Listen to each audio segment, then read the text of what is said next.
Bismillahirrahmanirrahim. Assalamualaikum warahmatullahi wabarakatuh. Selamat pagi siswa dan siswi sekalian.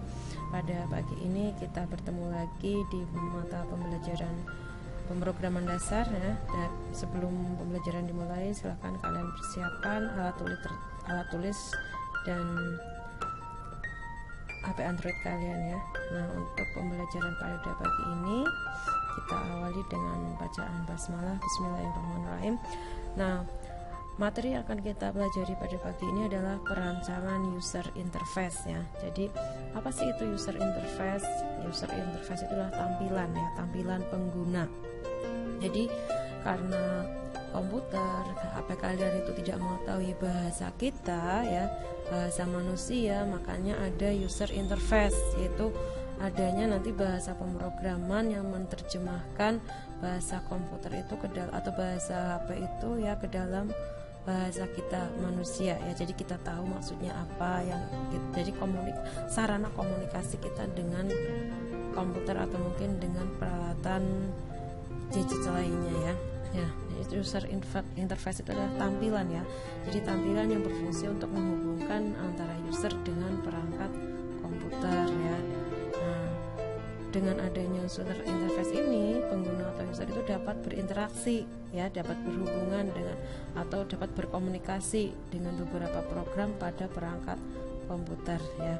Nah, pada user interface itu terdapat dua aksi yang sering digunakan, yaitu input dan output. Kalau input itu adalah untuk memberikan masukan yang dapat berupa perintah, teks maupun hal lain. Kemudian kalau output itu adalah untuk menentukan hasil akhir, output atau tampilan ya melalui input yang diberikan tadi. Yaitu adalah user interface. Nah, kemudian standar output pada C++ itu di sini adalah fungsi print, ada fungsi printf dan nanti adalah fungsi count. Kalau fungsi count itu sudah kita pelajari yang dulu ya. Nah, sekarang kita yang pertama adalah fungsi print ya. Jadi fungsi ini digunakan untuk mencetak data baik berupa teks, numerik, konstanta maupun variabel. Nah, kalian perhatikan contoh ya, contoh di sini adalah kode pemrogramannya. Nah, kita perhatikan contoh di penerapannya ya, fungsi print. Nah, ini di situ ada fungsi print yaitu menggunakan include stdoh. Nah, jadi headernya kalau kita menggunakan fungsi code code itu headernya adalah menggunakan header iostream. Nah, tapi kalau kita menggunakan fungsi print dan scanf ya, nanti adalah headernya menggunakan stdoh. Nah, jadi penulisannya jadi include stdoh, kemudian using namespace std, kemudian integer main ya, kemudian di situ adalah print apa yang akan kita tampilkan. Nah, ini adalah contohnya adalah saya menyukai C++. Nah, ini titik ya, satu kalimat itu titik. Nah, ini tanda backslash n itu adalah fungsinya adalah untuk enter sama dengan endl atau endline ya. Nah, yang kedua adalah saya belajar C++ sejak saya mengetahui bahasa pemrograman. Belajar C++ menurut saya tidak begitu sulit. Saya butuh ketekunan agar dapat menguasainya. Nah, di sini di penutup program ini tidak diakhiri dengan return 0 ya. Jadi langsung. Nah, ketika program ini dieksekusi atau dijalankan, nanti harapannya adalah muncul baris pertama itu adalah saya menyukai C++, yang kedua adalah baris kedua itu saya mulai belajar C++ sejak saya mengetahui bahasa pemrograman. Kemudian di kalimat ketiga atau baris ketiga yaitu adalah belajar C++ menurut saya tidak begitu sulit. Kemudian kalimat yang keempat hanya butuh ketekunan agar dapat menguasainya. Coba kita lihat ya, kita run ya, kita jalankan programnya ya, di compile dan run. Kalau kalian menggunakan CX Droid ya langsung run ya. Nah, ini hasilnya nih, saya menyukai C++. Saya mulai belajar C++ sejak saya mengetahui bahasa pemrograman. Belajar C++ menurut saya tidak begitu sulit, hanya butuh ketekunan agar dapat menguasainya. Ini adalah tampilan yang tadi, program yang tadi ya. Nah, kemudian kita lihat contoh ini ya, yang kedua. Jadi fungsi print itu dapat diikuti dengan tanda persen ya, atau disebut dengan format specifier. Nah, format specifier itu ada fungsi untuk integer. Nah, integer itu formatnya adalah %d, kemudian ada floating point, ada desimal. Desimal itu %f, kalau pangkat %e.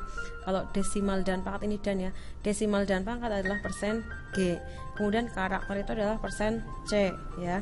Kemudian ada string adalah %s. Nah, contoh penerapan di dalam pemrograman ini.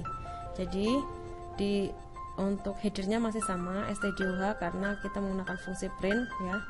Nah, di sini deklarasi variabel bernama variabel nama, tipe datanya adalah karakter dan nilainya adalah nama Alin. Kemudian deklarasi variabel lagi yaitu score, nilainya adalah B. Kemudian ada deklarasi variabel nilai dengan tipe data integer dan sama nilainya adalah 95. Nah, di sini harapannya adalah ketika nanti di sini ada baris pertama itu adalah print hello. Nah, ini S itu adalah untuk membaca string nama atau %c boleh karakter ya. %c atau %s, string dan karakter itu sama. Nah, ini kan persen ini ya, kemudian diikuti dengan nama. Ini adalah untuk ganti baris ya, /n-nya. Nah, nama ini nanti adalah membaca ini, yaitu nilai variabel nama adalah yang isinya adalah Alin. Kemudian yang baris berikutnya atau kalimat berikutnya adalah selamat Anda mendapatkan nilai. Nah, ini %d. %d tadi adalah untuk integer ya, untuk integer. Ini adalah kan integer di sini nilai deklarasinya. Nah, nilai ini adalah membaca nilai 95 ya. Jadi nanti hasilnya halo Alin, selamat Anda mendapatkan nilai 95. Kemudian jadi skor Anda %c itu karakter yang membaca ini. Karakter ini ya, ini membaca karakter. Nah, karakter skor itu adalah nilainya adalah B. Jadi nanti hasilnya adalah halo Alin, selamat Anda mendapatkan nilai 95. Jadi skor Anda adalah B, skor Anda B. Nah, sekarang kita lihat di pemrogramannya fungsi print yang kedua ini ya, yang tadi kode programnya. Kemudian ketika kita run, nah ini ketika kita run halo Alin, selamat Anda mendapatkan nilai 95. Jadi skor Anda B. Ini hasilnya ini ya, itu. Nah, sekarang perhatikan yang berikutnya. Nah, yang berikutnya adalah fungsi count. Fungsi count itu sudah pernah kita pelajari ya kemarin.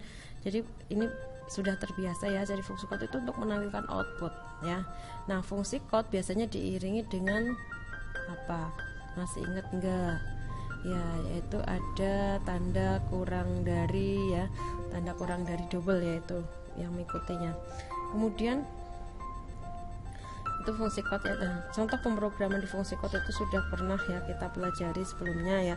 Contoh yang tadi ketika yang menggunakan print buku diterjemahkan ke dalam code itu seperti ini hasilnya ya.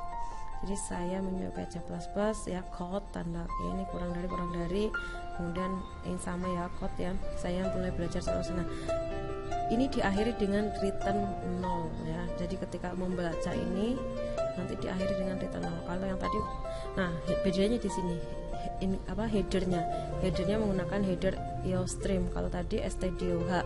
Nah, sekarang kita lihat di contoh pemrogramannya di fungsi count yang pertama. Jadi ini yang tadi kita terjemahkan dari fungsi print ya, dari output print. Nah, sekarang ini adalah output menggunakan count. Ini saya menyukai C++, saya mulai belajar C++ sejak saya mulai bahasa pemrograman. Belajar C++ menurut saya tidak begitu sulit, hanya butuh ketekunan agar dapat menguasainya. Hasilnya sama nggak ketika di run dengan fungsi print yang tadi ya. Nah, kita lihat. Nah, ternyata hasilnya adalah sama ya. Yang membedakannya adalah header yang digunakan ya. Jadi header kalau yang print itu menggunakan stdoh, kalau count itu menggunakan header IOStream ya. Nah, kemudian contoh yang kedua ini kita terjemahkan dari fungsi print. Nah, pendeklarasian variabel sama, yaitu variabel string itu untuk karakter nama dengan nilai Alin itu seperti ini ya. Kemudian untuk skornya sini ya, kemudian nilai ini ya. Kalau di sini hello, terus outputnya kan ini ya, di output nama and line, kemudian selamat Anda mendapatkan nilai. Nah, ini nilainya. Jadi skor Anda adalah skor n-line. N-line itu sama dengan yang tadi \n, n-line ganti baris atau enter. Nah sekarang kita lihat di dev C++ nya ya untuk fungsi code yang kedua.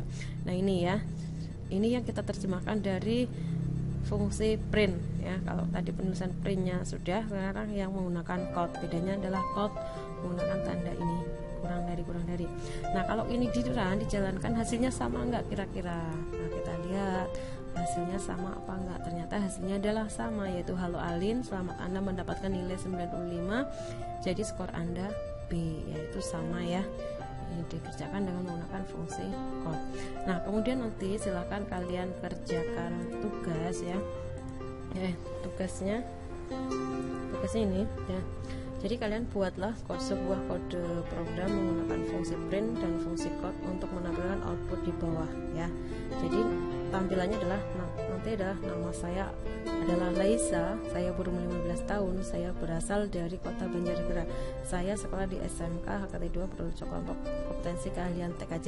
Nah nama Laisa itu bisa diganti dengan nama kalian ya, umurnya juga disesuaikan dengan umur kalian. Nah contoh ini, contoh tugas, ketika tugas itu dijalankan itu seperti ini ya. Jadi nama saya Laisa, saya berumur 15 tahun, saya berasal dari kota Banjarnegara, saya sekolah di SMK HKT 2 Purworejo kelompok kompetensi keahlian TKJ. Ini kurang S ya, berasal bukan beraal ya, sorry nanti buru edit.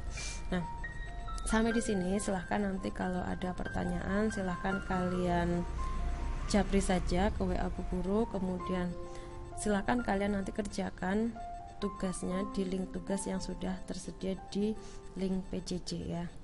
Kita lanjutkan minggu depan ya. Bu Guru akhiri, billahi taufiq wal hidayah. Wassalamualaikum warahmatullahi wabarakatuh.